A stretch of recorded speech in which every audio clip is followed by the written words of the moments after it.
Olá, graça e paz da parte de Deus, o nosso Pai, da parte de Jesus Cristo, o nosso Senhor, o ressurreto, aquele que está ao lado do Pai e intercede por nós, aquele que nos amou a ponto de morrer naquela cruz, sofrer e morrer para pagar o preço dos nossos pecados e nos dar a vida eterna. A vida eterna. E hoje eu quero refletir com você no texto que está aqui, no Evangelho de Marcos, aqui na Bíblia. O Evangelho de Marcos, que trata do sermão profético de Jesus acerca da sua vinda, né? da sua próxima vinda. E ele diz assim, eu vou ler. Marcos capítulo 13, primeiro versículo. E saindo ele do templo, disse-lhe um dos seus discípulos: Mestre, olha que pedras, que edifícios. Respondendo Jesus, disse-lhe: Vês estes grandes edifícios?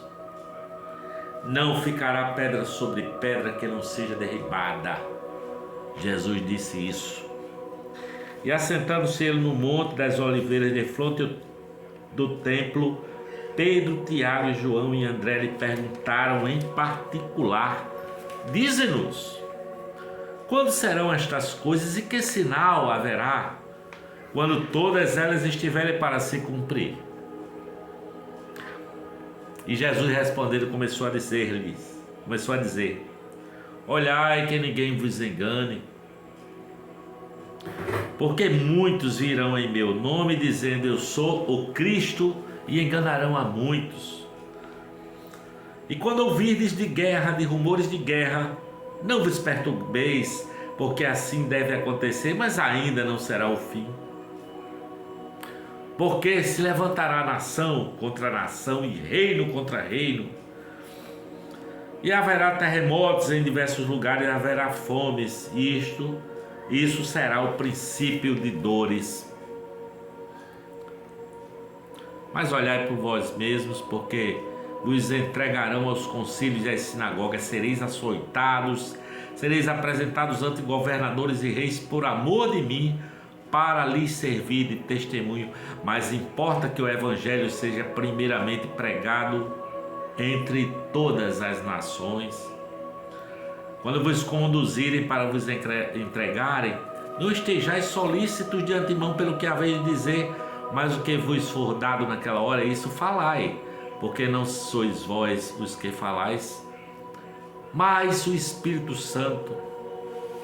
E o irmão entregará à morte o irmão, o pai o filho, e levantar-se-ão os filhos contra os pais e os farão morrer, e sereis aborrecidos por todos, por amor do meu nome. Mas quem perseverar até o fim, esse será salvo. Quem perseverar até o fim, esse será salvo. Jesus aqui nesse texto, ele está falando da sua segunda vinda, não é? Ele disse que haveria guerras, rumores de guerras. Veja, desde aquela época, nesse período que Roma governava praticamente o mundo, não é? Não tinha guerras, era um período que existia a paz romana, chamada Pax Romana. Então, em Jesus falar de guerras, rumores de guerras, de lá para cá teve a primeira guerra, teve a segunda guerra. A gente hoje ouve a guerra na Ucrânia, não é? A faixa de Gaza, e desde aquele tempo que há rumores de guerra. Quando o discípulo pergunta para Jesus, diz para Jesus: Vês esse templo, olha esse edifício. Ele está falando do templo de Herodes, né? E primeiro foi o templo de Salomão, mas foi destruído pelos babilônios. E veio o segundo templo, o templo de Herodes, não é? que Herodes gastou uma grana para reembelezar o templo, não é? Chamado terceiro templo, o templo de Herodes, sabe? E o coração da religião judaica, da religião de Israel, era o templo. Era lá onde eles faziam as orações, era lá onde eles sacrificavam animais, não é? E Jesus sempre ia durante o dia ao templo, né? Conversar, falar sobre a palavra do amor de Deus. Mas à noite ele ia sempre para o Monte das Oliveiras à noite, sabe? Com os seus discípulos. E quando o rapaz diz, olha, Senhor, vês esse edifício? Ele diz, aqui não ficará pedra sobre pedra que não seja derrubada, né? E isso se cumpriu no ano 80, não sei exatamente, quando foi invadido por Roma através de Tito Vespasiano, o general lá do exército romano, e destruiu o templo a ponto de derreter o ouro das paredes e não ficou pedra sobre pedra, apenas o muro das lamentações. E Jesus já tinha previsto isso, cumprindo-se assim a sua profecia. E eles perguntam a Jesus, quando serão essas coisas, Senhor? Que sinais haverá, não é? E Jesus fala que haveria um princípio de dores, como contrações de uma grávida para ter seu filho, sua criança, quando a criança nasce, não é? Ele fala que haveria uma grande tribulação, sabe? Na vinda do Filho do Homem. Jesus disse assim que haveriam falsos profetas, o que nós acabamos de ler, não é? Muitos virão, enganarão a muitos, dizendo, sou eu, ou ele aqui, ele ali, não os sigam. São falsos profetas. Hoje é só o que a gente vê é falso profeta. Tem o tal do Henrique Cristo, que diz que é a reencarnação de Jesus, falso profeta, e tantos outros, até o Mirim, né? Tem um garoto agora de 14 anos aí, dizendo que é um profeta de Deus, que está vindo fazer revelação e numa linguagem esquisita, né? E você vê que há uma encenação grotesca, mas milhares de pessoas caem na lábia desses falsos profetas, não é? Por isso que a palavra diz, muitos virão e enganarão a muitos, dizendo, ele aqui ou ele ali, ou eu sou profeta de Deus, não é? No versículo 7 ele disse de guerras e rumores de guerras. Ora, o Império Romano não tinha guerra naquele período. Poderia-se dizer que Jesus estava falando um negócio que eles não entenderam, ficaram assim, não é? Mas como assim, sabe? E Jesus diz, olha, é necessário que isso aconteça, mas ainda não será o fim. E a humanidade não conseguiu resolver os seus conflitos até hoje, né? Até hoje a gente ouve que está para acontecer a guerra, não sei quem contra não sei quem, a terceira guerra mundial está prestes a acontecer, e assim vai. E Jesus disse, eu vou voltar. Ele diz no versículo 8 que haveria nação contra nação, não é? Haveria o que ele chama de princípio de dores, sabe? Haveria pestes, haveria fome em vários lugares. Aí está a pandemia do Covid, não é? Do Covid que assolou o mundo e nós presenciamos isso. Seria de repente uma dessas pestes, mas Jesus disse que isso tudo é princípios de dores, sabe? Ele diz no versículo 6, estejam de sobreaviso, cuidado com os falsos mestres, haverão guerras e rumores de guerra. Ele fala da perseguição que haveria de haver com os discípulos de Cristo, aqueles que estavam na época dele lá, não é? Que os levariam diante de reis e dos governadores.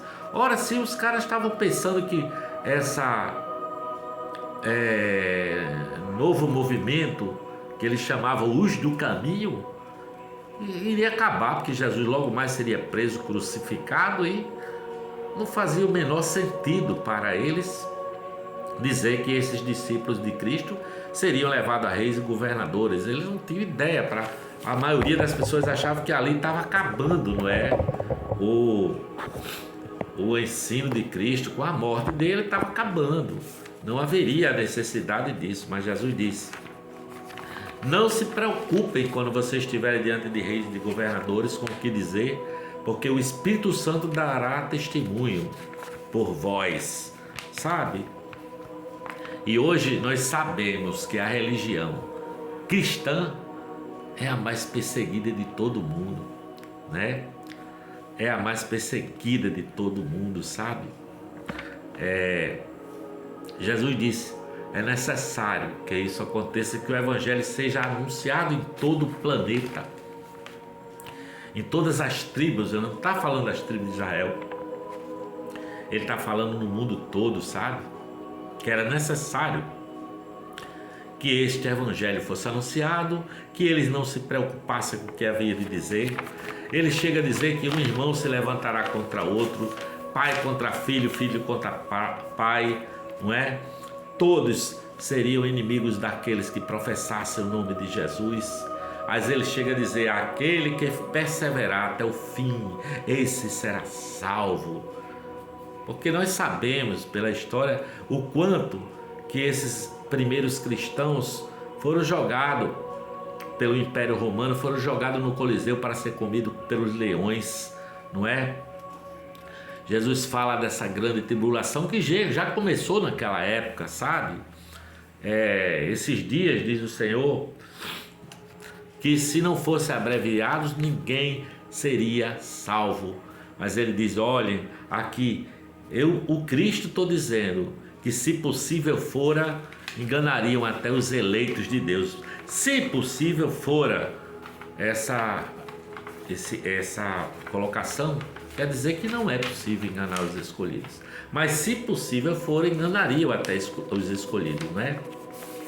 Em Lucas capítulo 21, versículo 7, ele também fala desse mesmo texto. Ele fala que haveria guerra de nação contra nação, não é? Ele fala que quando Jerusalém fosse sitiada, não é, de exércitos, isso aconteceu no ano 70. Ainda agora eu falei que era 80, mas é o ano 70, com o general Tito Vespasiano, que invadiu e acabou com o templo, não é? E morreram milhões e milhões de judeus, sabe? No ponto que Jesus, na profecia, chega a dizer assim: olha, ai das grávidas, ai das que lamentam, orem para que esses dias não cheguem, dias de inverno, não seja no inverno, porque será dias de tamanha tribulação. Foi o que o Senhor Jesus deixou, sabe? E falou também de falsos cristos no versículo 21 de Lucas 21. Fala também do anticristo, que se apresentaria como uma solução para os problemas do mundo, não é? E ele diz no versículo 24, naqueles dias, isso é Lucas 21, não é? Versículo 24, naqueles dias, após a tribulação, ele diz que o sol se escurecerá, que a lua não dará a sua claridade, que os poderes do céu serão abalados, não é? Aí verão o Filho do Homem vindo nas nuvens com poder e grande glória. Oh glória! E verão novos céus e nova terra em que habita a justiça. Que maravilha de texto, não é? No entanto, ele diz, versículo 21 a 31, vigiem, está próximo, sabe? Está próximo, este dia não demorará, não é? Ele diz, Jesus, que passarão os céus e a terra, mas a minha palavra não passará. É o que disse Jesus sobre a sua segunda vinda. Você ama Jesus, você está esperando a segunda vinda, você ora e diz: Maranata, ora vem, Senhor Jesus. O tempo está próximo, os sinais se cumprem. Jesus disse que só o Pai sabe o dia da sua volta, mas deixou estes sinais para nós meditarmos nele. Tá bom? Espero que essa palavra chegue ao seu coração como consolação, como absoluta convicção de que você é um escolhido de Deus para morar no céu, para partir para a eternidade, para a nova Jerusalém celestial. Beijo no coração, que a paz e a graça e a paz de Deus e de nosso Senhor e Salvador Jesus Cristo seja com você, hoje e para todo sempre. Amém, amém e amém.